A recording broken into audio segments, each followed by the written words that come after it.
Welcome to life line. ఈ రోజు TV nine స్టూడియోలో ఉన్నారు doctor Prabhat Reddy from Arete hospitals. ఈ రోజు లైఫ్ లైన్లో మనం డిస్కస్ చేయబోతున్నాం నీ రిప్లేస్మెంట్కి రోబో సర్జరీ ఎంతవరకు హెల్ప్ అవుతుంది, అసలు ఎలాంటి సర్జరీస్కి రోబోని యూజ్ చేస్తారు, అలాగే స్టంట్ అండ్ థెరపీ లాభాలు ఏంటో తెలుసుకుందాం డాక్టర్ గారిని అడిగి. మీరు కూడా డాక్టర్ గారితో మాట్లాడాలనుకుంటే టీవీ9 స్క్రీన్ మీద డిస్ప్లే అవుతున్న నెంబర్స్కి కాల్ చేసి సార్తో మాట్లాడచ్చు అండ్ ఎరిటీ హాస్పిటల్లో సార్ అపాయింట్మెంట్ కూడా పొందొచ్చు. హాయ్ సార్, వెల్కమ్ టు ఆ స్టూడియో. డాక్టర్ గారు, ఈ మధ్య కాలంలో చూస్తున్నాం చాలా మంది కూడా నీ పెయిన్తో సఫర్ అవుతున్నారు. చాలా మంది ఈ మధ్య కాలంలో ఎక్కువగా కంప్లైంట్ చేస్తున్న ప్రాబ్లం ఏదైనా ఉందంటే అది కూడా నీ పెయిన్ గురించి. ఎందుకు ఇంతలా మోకాళ్ళ నొప్పుల గురించి వినాల్సి వస్తుందంటారు? మెయిన్ రీజన్స్ ఏంటంటారు? నీ ఆర్థరైటిస్, నీ ఆస్టియోఆర్థరైటిస్ అన్నది యాక్చువల్గా డిసీజ్ కాదు, ఇట్స్ ఏజ్ రిలేటెడ్ వేర్ అంటారు. మన వయసు పెరుగుతున్న కొద్దీ మోకాళ్ళ అరుగుదల వస్తూ ఉంటుంది, మన ఏజ్ పెరుగుతుంటుంది. అందుకని మోకాళ్ళ నొప్పి అన్నది గ్రాడ్యువల్గా ఇంక్రీజ్ అవుతుంది. ఎస్పెషల్లీ రెండో రీజన్ ఏంటంటే మనకి అవేర్నెస్ పెరుగుతుంది. మోకాళ్ళ నొప్పి ఉంటే ట్రీట్మెంట్ తీసుకోవాలా, అట్లా వదిలేయకూడదు అన్నది. అందుకని మోకాళ్ళ నొప్పిని తగ్గించడం అన్నది మన ప్రైమరీ. దానికే రకరకాల ట్రీట్మెంట్లు లాస్ట్ 40-50 ఇయర్స్ నుంచి వచ్చినాయి. డాక్టర్ గారు, జనరల్గా ఏజ్ గ్రూప్ వాళ్ళలో ఎక్కువగా ఈ నీ ప్రాబ్లమ్స్ చూస్తున్నారు. జనరల్గా ఆస్టియోఆర్థరైటిస్ అన్నది నార్మల్గా మనకి 35 తర్వాత మెల్లమెల్లగా కొద్దిగా అరిగి సివియర్ ఆర్థరైటిస్ అన్నది 50 పైనే రావాలి. ఇప్పుడు ఆ 50 అన్నది కొద్ది పెరిగి 65-70 వరకు కూడా ఆర్థరైటిస్ వస్తూ ఉంది. మనం కామన్గా చూసే సర్జరీకి వచ్చే ఏజ్ గ్రూప్ అరౌండ్ 55 to 65 మధ్యలో ఉంటారు ఎక్కువ మంది. డాక్టర్ గారు, స్కై వాకర్ రోబోటిక్ నీ సర్జరీ గురించి, నీ రిప్లేస్మెంట్ గురించి చెప్తారా? ఇది జనరల్గా ఎంత అడ్వాన్స్ టెక్నాలజీ ఉందంటారు దీనికి? ఇప్పుడు మనం వింటున్నాం కదా, ఎట్లయితే నీ ఆస్టియోఆర్థరైటిస్ అన్నది ప్రాబ్లమ్ పెరిగిపోతుందో దానికి సంబంధించి సర్జరీస్ కూడా పెరిగిపోతుంది, అంటే నీ రిప్లేస్మెంట్ పెరిగిపోతుంది. సో నీ రిప్లేస్మెంట్ పెరుగుతున్నప్పుడు నెక్స్ట్ మోస్ట్ ఇంపార్టెంట్ ఏంటి, యాక్యురసీ రావాలి. అంటే నెంబర్ ఆఫ్ నీ సర్జరీస్ పెరుగుతున్నప్పుడు మనం చేసే నీ సర్జరీ కూడా ఎక్కువ సంవత్సరాలు రావాలి, అంటే సర్వైవ్ అవ్వాలి. సర్వైవ్ అవ్వటానికే వచ్చింది ఒకటి ఇంప్లాంట్స్ వచ్చినాయి, నెక్స్ట్ టెక్నాలజీ వచ్చింది. ఆ టెక్నాలజీలో భాగమే రోబోటిక్ సర్జరీ. మన లాస్ట్ ఫ్యూ ఇయర్స్లో చాలా రోబోట్లు వచ్చినాయి. దాంట్లో లేటెస్ట్గా వచ్చిన రోబోటిక్ సర్జరీ దాని పేరు స్కై వాకర్ రోబోటిక్ నీ సిస్టమ్ అంటాం. ఈ system compare to previous robotic system advantage ఏంటంటే దీంట్లో 3D ప్లానింగ్, అంటే ప్రతి పేషెంట్ మోకాలు డిఫరెంట్గా ఉంటుంది.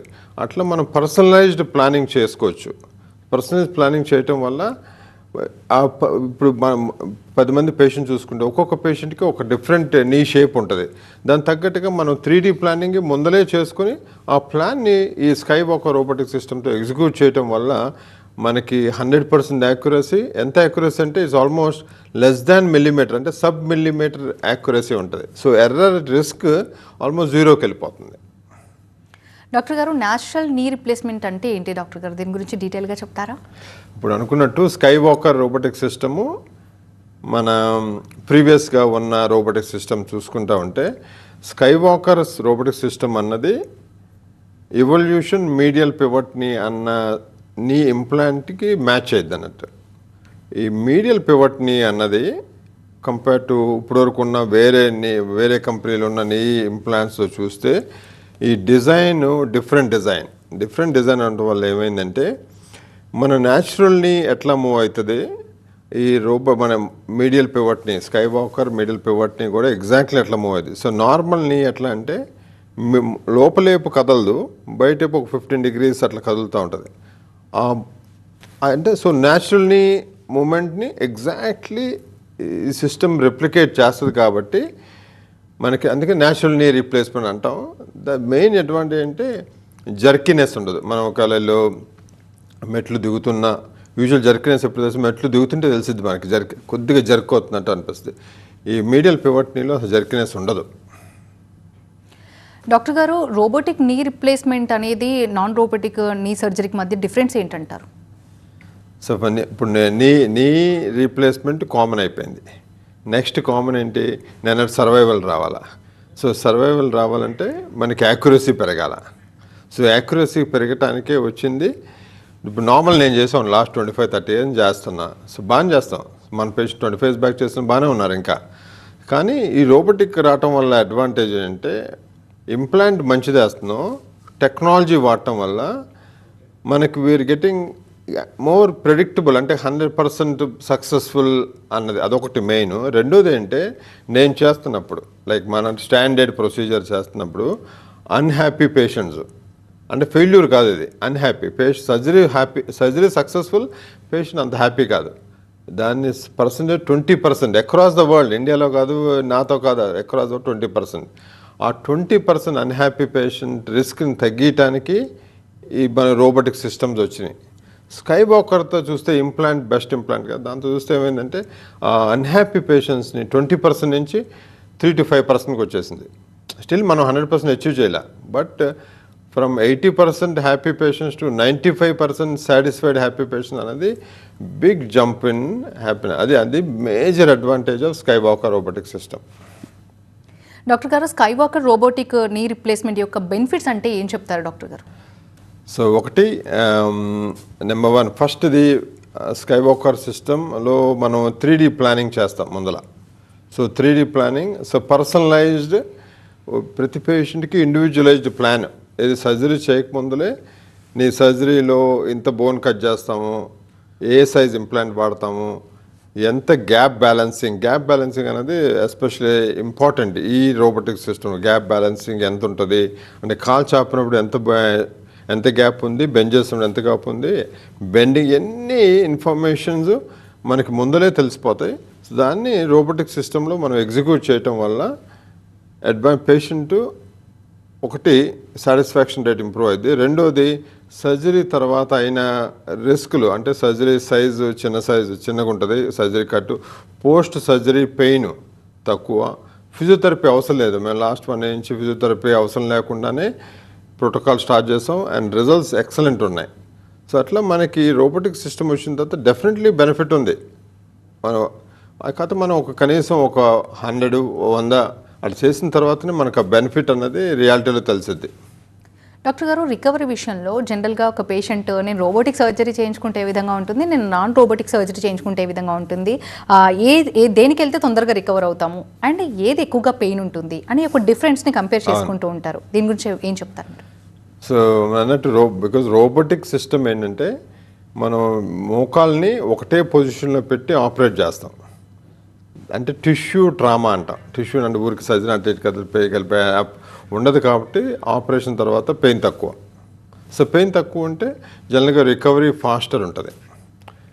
అది major advantage of robotic system. And accuracy చూస్తే, బికాజ్ ఆఫ్ సబ్-మిల్లీమీటర్ ఎర్రర్ కూడా ఉండకపోవడం వల్ల ఏమైందంటే, లాంగ్ రన్లో ఇప్పుడు ఈ స్కై వాకర్ సిస్టంలో ఉన్న రిజల్ట్స్ చూస్తే 98.8% పేషెంట్స్ స్టిల్ డూయింగ్ వెల్. అంటే 25 years అప్పుడు కూడా 98.8% పేషెంట్స్ ఇంకా బాగానే ఉన్నారు. అంటే ఫెయిల్యూర్ రేట్ అంతా 1.25%, 1.2 at 25 years అప్పుడు, హైయెస్ట్ సర్వైవల్. డాక్టర్ గారు, కొంతమంది పేషెంట్స్ చాలా టెన్షన్ పడుతూ ఉంటారు సర్జరీ అనగానే. జనరల్గా సర్జరీ అయితే నేను ఎన్ని డేస్కి నడవగలను, ఎప్పుడు స్టెప్స్ ఎక్కగలను, యాజ్ యూజువల్గా వర్క్ ఎప్పుడు వెళ్ళగలను, ఇలా రకరకాల డౌట్స్ ఉంటాయి. వాళ్ళకి ఏం చెప్తారు sir? So basically robotic system చేయండి, నార్మల్ సిస్టమ్ చేయండి, సర్జరీ తర్వాత పెయిన్ లేకుండా అనేది ఉండదు. స్కిన్ని కట్ చేసామా, మజిల్ని అఫ్కోర్స్ ఈ సర్జరీలో మజిల్ కట్ చేసామా పెయిన్ ఉంటుంది. కానీ రోబోటిక్ సిస్టంలో ఏంటంటే ట్రామా తక్కువ, ఫాస్ట్ రికవరీ ఉంటుంది. కాబట్టి మనకి డెఫినెట్లీ అడ్వాంటేజ్ ఉంది. డాక్టర్ గారు, సర్జరీ తర్వాత ఎలాంటి జాగ్రత్తలు అవసరం అంటారు? ఓకే, కొన్ని కాంప్లికేషన్స్ ఉంటాయి ఎనీ నీ రీప్లేస్మెంట్ తర్వాత. ఫస్ట్ మనం చూసుకోవాల్సిన కాంప్లికేషన్, ఇన్ఫెక్షన్ వస్తుందా లేదా, బ్లడ్ క్లాట్ డీబీటీ వస్తుందా లేదా, పల్నరీ ఎంబాలిజం. ఈ కామన్గా మనం చూసుకోవాల్సిన ప్రాబ్లమ్స్. ఇన్ఫెక్షన్ అన్నది రాకుండా అంటే ఏంటి, ఫస్ట్ మనం చేసే ఎన్విరాన్మెంట్, అంటే హాస్పిటల్లో ఉన్న ఆపరేషన్ థియేటర్ సూపర్ క్లీన్ ఉండాలి. నెంబర్ 2, సర్జరీ తర్వాత అంటే సర్జరీ ముందు కూడా పేషెంట్ ఫుల్ స్క్రీనింగ్ చేయాలి. ఎన్ని ఇన్ఫెక్షన్స్ ఉన్నాయి, యూరిన్ ఇన్ఫెక్షన్ ఉందా, చెస్ట్ ఇన్ఫెక్షన్, అన్నీ క్లియర్ చేసి పేషెంట్ని ఫిట్ చేయాలి మన సర్జరీ కోసం. ఫిట్ చేసిన తర్వాత పేషెంట్ అటెండర్స్ వచ్చి ఎవరైనా ఎంటర్ అయినా ఎగ్జిట్ అయినా పేషెంట్ చూడటానికి వచ్చినా హ్యాండ్ వాష్ చేసుకుంటే మనకి ఇన్ఫెక్షన్ రిస్క్ తగ్గిద్ది. డీవీటీ రిస్క్ రాకుండా ఏం చేస్తామంటే పేషెంట్ ఇమీడియట్గా మొబిలైజ్ చేస్తాం, నడిపించడం వల్ల ఏంటంటే బ్లడ్ క్లాట్ అనే రిస్క్ తగ్గిద్ది. రెండోది జీరో అవ్వదు ఇవన్నీ చేయటం వల్ల. అందుకని మనం బ్లడ్ థిన్నర్ పెడతాం. ఒక 2 weeks ట్యాబ్లెట్స్ వచ్చినాయి, ఆ బ్లడ్ థిన్నర్ పెడితే బ్లడ్ క్లాట్ అయ్యే రిస్క్ తగ్గిపోతే హార్ట్లో లంగ్లోకి వెళ్ళే క్లాట్ రిస్క్ కూడా తగ్గిపోద్ది.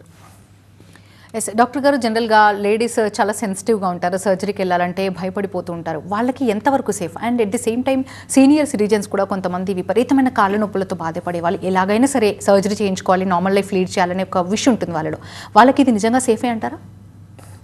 సో నీ రీప్లేస్మెంట్ ఇప్పుడు లాస్ట్ మన 50 years బ్యాక్ స్టార్ట్ అయితే నేను చూస్తున్నా, పర్సనల్ ఎక్స్పీరియన్స్ చెప్తాను. నేను 25 years బ్యాక్ మనం స్టార్ట్ చేసినప్పుడు ఉన్న రిస్కులు గ్రాడ్యువల్గా తగ్గిపోతున్నాయి. దీనికి రీజన్ ఏంటంటే, ఒకటి ఇంప్లాంట్ క్వాలిటీ, రెండోది మనం వాడే టెక్నాలజీ, మూడోది మనం చేసే నెంబర్ ఆఫ్ సర్జరీస్. దానివల్ల ఏమైందంటే రిజల్ట్ తగ్గిపోతుంది. ఈ సీనియర్ సిటిజన్స్ లేడీస్లో, ఎస్పెషల్ సీనియర్ సిటిజన్స్కి ఉమెన్ లేడీస్లో చూసుకోవాల్సింది అంటే వాళ్ళ బోన్ డెన్సిటీ ఎట్లా ఉంది సర్జరీ తర్వాత, సర్జరీ ముందల. సో నేను నార్మల్గా నా ప్రాక్టీస్లో బోన్ డెన్సిటీ టెస్ట్ చేసి చూస్తాం ఎట్లా ఉందని చెప్పి. బోన్ డెన్సిటీ ఒకవేళ తగ్గితే బోన్ డెన్సిటీని ఇంప్రూవ్ చేస్తాం మెడికేషన్స్తో. సో ప్లస్ ఏంటంటే కార్డియాక్ స్క్రీనింగ్ చేయాలి మనం. ఫుల్ హార్ట్ని ఫుల్ తరోగా చెక్ చేసి కార్డియాలజీ డాక్టర్కి చూపించి ఎనీ రిస్కులు ఉన్నాయా, సర్జరీ చేస్తే ఏమైనా రిస్క్ ఉంటుందా అని ముందులే తెలుసుకోవాలి. అప్పుడు ఓపెన్ హార్ట్ సర్జరీ పేషెంట్స్ వస్తారు అయిన వాళ్ళకి ఏం చేస్తాం, హార్ట్ ముందులే చేస్తాం, అవసరం ఉంటే యాంజియోగ్రామ్ చేసి అసలు ఈ పేషెంట్కి నీ రీప్లేస్మెంట్ కరెక్టా కాదా అని అసెస్ చేసి రిస్క్ ఎక్కువ ఉంటే క్యాన్సిల్ చేస్తాం. We don't do. మనకు ultimately most important patient safety is the most important. Surgery is number 2, first is patient safety. ఇన్ని ఇయర్స్ కెరీర్లో బోల్డ్ ఎంతమందికి మీరు సర్జరీస్ చేశారు అండ్ ఆ ఎక్స్పీరియన్స్ ఉంది, కొంతమందికి సర్జరీస్ వద్దని చెప్పారు. బేసికల్లీ రోబోటిక్ సర్జరీ సజెస్ట్ చేస్తారా లేదంటే స్టాండర్డ్ సర్జరీ సజెస్ట్ చేస్తారా? ఆ రెండిట్లో ఏది బెటర్ అంటారు? ఏ స్టేజ్లో ఉన్న వాళ్ళకి ఏది వెళ్తే బెటర్ అని చెప్తారు? ఇప్పుడు కూడా నా దగ్గరికి నా ఓల్డ్ పేషెంట్స్ వచ్చి సార్ రోబోటిక్ వద్దు మీరే చేయండి అంటారు.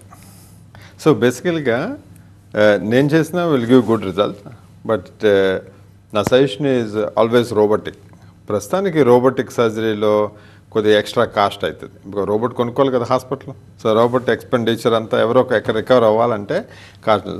అడ్వాంటేజ్ ఆఫ్ ఎక్స్ట్రా కాస్ట్ వల్ల ఏంటంటే మనకి ఆ యాక్యురసీ వస్తుంది, పేషెంట్ సాటిస్ఫై. నాకు అన్నిటికన్నా మోస్ట్ ఇంపార్టెంట్ ఇప్పుడు సజెస్ట్ చేసి నేను చేసినా బాగుంటుంది. పేషెంట్ సాటిస్ఫాక్షన్ అన్నది 80% నుంచి 95%కి రోబోట్కి తీసుకెళ్తాం. కాబట్టి నా సజెషన్ ఈజ్ రోబోటిక్ నీ రీప్లేస్మెంట్కి వెళ్ళండి అంట. రెండోది ఫిజియోథెరపీ తీస్తాం కదా ఇప్పుడు, no physiotherapy protocol. So physiotherapy లేకపోతే అన్నిటికన్నా పేషెంట్స్ మ్యాక్సిమం భయపడేది నీ రీప్లేస్మెంట్ తర్వాత ఫిజియోథెరపీ భయంకరంగా ఉంటుంది కదా అని. ఆ భయంకరం అనేది కాన్సెప్ట్ రిమూవ్ చేస్తాం అసలు. దాంతో పేషెంట్ ఫిజియోథెరపీ వస్తాడు, పక్కన కూర్చుంటాడు, కానీ ఒక కాలు పట్టుకొని నొక్కటం ఇట్లాంటివి ఉండవు. ఓన్గా మనం ఒక ప్రోటోకాల్లో ఒక షీట్ ఆఫ్ ఎక్సర్సైజెస్ ఇచ్చి ఇవి చేసుకోండి అని చెప్తాం. సార్ ఒక అలా సెల్ఫ్గా చేసుకునే క్రమంలో అటు ఇటు ఏమైనా అవుతుందనే భయం ఉంటుంది కదా పేషెంట్? ఏముండదు అంత అసలు అట్లా. ఇప్పుడు మన నీ రీప్లేస్మెంట్ తర్వాత ఒకటే రోజు 110 degrees బెండింగ్ రావాల్సిన అవసరం ఏముంది, లేదు కదా. ఆ బెండింగ్ అన్నది గ్రాడ్యువల్గా ఇంప్రూవ్. ఎవరు బెస్ట్ జడ్జ్ దానికి? పేషెంటే బెస్ట్ జడ్జ్. సో పేషెంట్ చేసుకుంటే మనకు నో ఫిజియోథెరపీతో శుభ్రంగా రికవర్ అవుతారు. Better results, more patient satisfaction. ఇంప్లాంటే కాదు, మనం ఆడిన మీడియల్ పివట్ని, స్కై వాకరే కాదు, నో ఫిజియోథెరపీ వల్ల, సర్జరీ వల్ల పెయిన్ తక్కువ ఉంటే బెటర్ రికవరీ. మజిల్ రికవర్ అవుతున్న కొద్దీ బెండింగ్ పెరగాల. మజిల్ రికవర్ అవ్వకముందులే మనం నొక్కేస్తే ఆ పెయిన్ ఎక్కువైపోద్ది. డాక్టర్ గారు, జనరల్గా బీపీ షుగర్ ఉన్న వాళ్ళు ఏం చేయించుకోవాలన్నా భయపడుతుంటారు. ఎస్పెషల్లీ సర్జరీస్ అంటే అసలు లిటరల్గా వణికిపోతుంటారు కొంతమంది అయితే, ఎందుకంటే అంత ఈజీగా మానవు కాబట్టి. మరి వాళ్ళు నీ సర్జరీ చేయించుకోవచ్చు అంటారా సార్? ఏం చేస్తామంటే లైక్ మనం బిఫోర్ సర్జరీ ప్రతి పేషెంట్కి వీళ్ళు ప్రీ ఆపరేటివ్ అసెస్మెంట్ చేస్తాం. అసెస్మెంట్లో భాగంగానే బ్లడ్ ప్రెషర్ ఎట్లా ఉంది, బీపీ షుగర్ ఎట్లా ఉంది చూస్తాం. షుగర్లో HbA1c అంటాం, అంటే 3 months యావరేజ్ అని చూసుకొని ఒకవేళ HbA1c 7.5 కన్నా లేకపోతే 8 కన్నా ఎక్కువ అవుతుంది అంటే సర్జరీ డిఫర్ చేస్తాం. డిఫర్ చేసి సర్జికల్ గ్రాడ్యువల్గా షుగర్స్ కంట్రోల్ తీసుకురావాలి. ఒక రోజులో తీసుకొచ్చి నెక్స్ట్ రోజు సర్జరీ చేయకూడదు. ఇప్పుడు తీసుకొచ్చి అప్పుడు సర్జరీ చేస్తే మనకి కాంప్లికేషన్లు ఉండవు. ప్లస్ డయాబెటిక్ ఎక్కువ 10 సంవత్సరాలు ఎక్కువ ఉంటే హార్ట్ మీద కూడా తెలియని ప్రాబ్లం ఉండుంటుంది వాళ్ళకి. అందుకని మనం చెప్పినట్టు హార్ట్ని త్వరగా అసెస్ చేసుకుంటే ఆ కార్డియాక్ రిలేటెడ్ రిస్కులు ఉండవు. హార్ట్ రిలేటెడ్ రిస్కులు సర్జరీ అప్పుడు రావు, సర్జరీ తర్వాత కూడా రావు. సార్ స్టెమ్ సెల్ థెరపీ అంటే ఏంటిది? దీనివల్ల ఆర్థోపెడిక్స్లో ఎలాంటి యూజెస్ ఉంటాయంటారు, ఎలాంటి బెనిఫిట్స్ చూడొచ్చు? సో మనం రోబోటిక్ నుంచి సడన్గా స్టెమ్ సెల్స్కి వెళ్ళిపోయాం. స్టెమ్ సెల్స్ అంటే మనం స్టెమ్ సెల్స్ అనకూడదు యాక్చువల్గా, మూల కణాలు. మనం వాడే ఇప్పుడు ఇంకా స్టెమ్ సెల్ థెరపీ అన్నది కంప్లీట్లీ పర్మిషన్స్ లేవు, ఫుల్ స్టెమ్ సెల్స్ వాడుతుంది. మనం కరెంట్లీ వాడే స్టెమ్ సెల్ థెరపీస్లో ఉన్నాయి ప్లేట్లెట్ రిచ్ ప్లాస్మా అంటాం, బోన్ మ్యారో థెరపీ అంటాం. లేటెస్ట్గా జస్ట్ ఇప్పుడే గవర్నమెంట్ అప్రూవల్ వచ్చింది యాలోజెనిక్ స్టెమ్ సెల్స్, అంటే ల్యాబ్లో గ్రో అయిన స్టెమ్ సెల్స్. ఈ 3 వచ్చినాయి. ఈ డెఫినెట్గా ఇండికేషన్ ప్రాపర్గా ఉంటే పనిచేస్తాయి. అందరికీ ఒకటే ట్రీట్మెంట్ డెఫినెట్గా కాదు, అది ఇంపార్టెంట్. సార్ జనరల్గా దీని చుట్టూ ఎందుకు ఇంత కాంట్రవర్సీ ఉంటుందంటారు, స్టెమ్ సెల్ థెరపీ దాని చుట్టూ? యాక్చువల్లీ ఏంటంటే ఇంట్రెస్టింగ్ ఏంటంటే స్టెమ్ సెల్స్ ఏం పాపం చేయలే. స్టెమ్ సెల్స్కి కాంట్రవర్సీ లేదు, స్టెమ్ సెల్స్ వాడేవాళ్ళు కాంట్రవర్సీ, స్టెమ్ సెల్ యూజ్ చేసే డాక్టర్లు కాంట్రవర్సీలు చేసేది దీన్ని. ఇప్పుడు మన స్టెమ్ సెల్స్ అన్నది ఒక సెల్స్, దాన్ని మనం దేనికి వాడుకోవాలా అన్నది ఎవరికి తెలియాలా? డాక్టర్ తెలియాలా. సో మనం ఎంత పేషెంట్కి ఎలాంటి ఇన్ఫర్మేషన్ ఇస్తున్నాం. ఇప్పుడు బాగా సివియర్గా అరిగిపోయిన మోకాలను పట్టుకొని నీకు నీ రీప్లేస్మెంట్ అవసరం లేదు, పిఆర్పిస్తే తగ్గిపోద్ది అంటే that's controversy, that is wrong. So platelet rich ఎన్ని థెరపీస్ అంటే మైల్డ్ మోడరేట్ స్టేజ్లో కొంత డిలే చేయడానికి మాత్రమే. ఇప్పుడు నేను ఇస్తాను, బాగా పనిచేస్తాయి. ఎందుకు పనిచేస్తుంటే మనం టార్గెటెడ్ ప్లేట్లెట్ థెరపీ చేస్తాం. సో ఇప్పుడు ఏసీఎల్ అన్నది ఫుల్ టేర్ అయిపోయింది అనుకో, ఫుల్ టేర్ అయిపోయిన ఏసీఎల్లోకి పిఆర్పి ఇస్తే 100% ఫెయిల్ అవుతాయి. అదే మన పార్షియల్ 50% తక్కువ ఫెయిల్ అయిన అన్నప్పుడు అప్పుడు మనకి గ్యారంటీగా పనిచేస్తాయి. అది advantage. So controversy is not in stem cells. Controversy మనం ఎలాంటి ఇండికేషన్స్కి ఇస్తున్నాం, ప్రాపర్ ఇండికేషన్ ఇస్తే అమేజింగ్ థెరపీ అది కూడా. సార్ దీని గురించి కూడా పేషెంట్స్కి రకరకాల డౌట్స్ ఉంటాయి అండ్ వాళ్ళు అదంటేనే భయపడే పరిస్థితి వచ్చింది. వాళ్ళకు ఉన్నటువంటి అపోహలని ఏ విధంగా తొలగించుకోవాలంటారు? సో ఫస్ట్ మనకి స్టెమ్ సెల్స్ అన్నది ఎట్లా పనిచేస్తే తెలియాలి. ఇప్పుడు మనకి నీ కార్టిలేజ్ డ్యామేజ్ ఉంది కదా, సో కార్టిలేజ్ డ్యామేజ్ అన్నది wear and tear. So wear and టేర్ని రివర్స్ చేసే మనకి బాడీలో రిపేర్ చేసుకోలేదు, సెల్ఫ్ రిపేర్ చేయలేదు బాడీ. ఎనీ జాయింట్లో, షోల్డర్ జాయింట్ అయినా, మోకాళ్ళైనా, యాంకిల్ అయినా, ఏదైనా కార్టిలేజ్ కానీ లిగమెంట్ టేర్లు అయితే రిపేర్ అవ్వదు. ఆ రిపేర్ అవ్వని పరిస్థితిలోనే ఈ స్టెమ్ సెల్ థెరపీ ఇవ్వాలి మనం. అది కూడా ఏంటంటే సర్జరీ ఇండికేషన్ లేని కేసుల్లోనే మనం స్టెమ్ సెల్ థెరపీ ఇవ్వాలి. సర్జరీ ఇండికేషన్ ఉన్న కేసులో స్టెమ్ సెల్ ఇస్తే గ్యారంటీగా పనిచేయదు. Yes sir. Doctor garu PRP therapy గురించి చెప్తారా? పిఆర్పి ప్లేట్లెట్ రిచ్ ప్లాస్మా మన బాడీలో నార్మల్గా అరౌండ్ 2 నుంచి 4 లక్షల ప్లేట్లెట్స్ ఉంటాయి. సో ప్లేట్లెట్ రిచ్ అంటే దాన్ని ఒక 20-25 ml బ్లడ్ తీసుకొని దాన్ని ఎన్రిచ్ చేయగలిగితే మనం we get about 2 to 4 billion platelet concentrate వస్తుంది. ఆ ప్లేట్లెట్ కాన్సన్ట్రేట్ ఏంటంటే ఈ మనకి ఇప్పుడు దెబ్బ తగిలింది అనుకో, బ్లడ్ వచ్చిద్ది, అది మానిపోద్ది, హీల్ అయిపోద్ది. అదంతా చేసేది ప్లేట్లెట్. సేమ్ సెల్ఫ్ హీలింగ్ మెకానిజంని మనం కాన్సన్ట్రేట్ చేసి జాయింట్లోకి ఇస్తే కొంత రిపేర్ చేస్తుంది. 100% రిపేర్ అయితే చేయదు. This is not permanent treatment. కొన్నిటికే పర్మనెంట్ ట్రీట్మెంట్, టెంపరీ ట్రీట్మెంట్. ఇప్పుడు 50-year-old పేషెంట్కి అరుగుదల ఉందనుకో, 50 లోపు ఉన్న వాళ్ళకి నీ రీప్లేస్మెంట్ చేయకుండా వేరే ఆల్టర్నేటివ్స్ ఎతకాలంటే one of the alternative is stem cell therapy, platelet rich plasma. Yes doctor గారు, బోన్ మ్యారో ఇంజెక్షన్ థెరపీ అంటే ఏంటి డాక్టర్ గారు? సో ప్లేట్లెట్స్లో the not real stem cells. Platelets అన్నది మన బాడీలో బ్లడ్లో ఉండే ఒక నార్మల్ సెల్స్. ప్లేట్లెట్స్ బాడీలోకి ఇవ్వగానే దాంట్లో నుంచి గ్రోత్ ఫ్యాక్టర్స్ రిలీజ్ అయ్యి స్టెమ్ సెల్స్ అట్రాక్ట్ చేస్తాయి. అదే బోన్ మ్యారోలో ఏంటంటే కొన్ని మనకి బోన్ మ్యారోలో నార్మల్ బ్లడ్ ఫార్మింగ్ సెల్స్ ఉంటాయి కదా, మనకి రెడ్ సెల్స్, తెల్ల కణాలు, ఎర్ర కణాలు అంటాం కదా, అట్లాగే ప్లేట్లెట్స్ బేబీ సెల్స్ ఉంటాయి, అంటే స్టెమ్ సెల్స్ అంటాం. అట్లా కొద్ది తక్కువ ఉంటుంది percentage. So the similar mechanism అంటే ప్లేట్లెట్స్ అసలు స్టెమ్ సెల్స్ ఉండవు, బోన్ మ్యారోలో స్టెమ్ సెల్స్ ఎక్కువ ఉంటాయి. కాబట్టి మనం అయ్యే బోన్ మ్యారో ఎట తీస్తాం, ఇంజెక్షన్ ద్వారా బోన్ నుంచి తీసి కాన్సన్ట్రేట్ చేసి మళ్ళీ జాయింట్లో ఇవ్వగలిగితే ప్లేట్లెట్స్ కన్నా బోన్ మ్యారో థెరపీలో కొద్దిగా బెటర్ రిజల్ట్స్ ఉంటాయి. డాక్టర్ గారు, జనరల్గా నీ రీప్లేస్మెంట్ ట్రీట్మెంట్ తీసుకునే ముందు లేదా ఎనీ ట్రీట్మెంట్ నీ సంబంధించినటువంటి ట్రీట్మెంట్స్ తీసుకునే ముందు కొన్ని తెలియనితనంతో కొన్ని పొరపాట్లు చేస్తుంటారు పేషెంట్స్. జనరల్గా అలాంటివి స్కిప్ చేయాలంటే ఏం చేయాలని చెప్తారు డాక్టర్? ఒకసారి ఏంటి, నీ రీప్లేస్మెంట్ కానీ నీ ట్రీట్మెంట్ కానీ తీసుకునేప్పుడు కొన్ని రకాల ప్రాబ్లమ్స్ ఫేస్ చేస్తుంటారు. బికాజ్ ఎక్కడ పడితే అక్కడ ట్రీట్మెంట్ తీసుకోవడం, లైక్ కొన్ని ట్రీట్మెంట్స్ తీసుకొని గుడ్డిగా వాటిని వాడటం, దీనివల్ల చాలా సైడ్ ఎఫెక్ట్స్ ఉంటాయని చెప్తుంటారు డాక్టర్ గారు.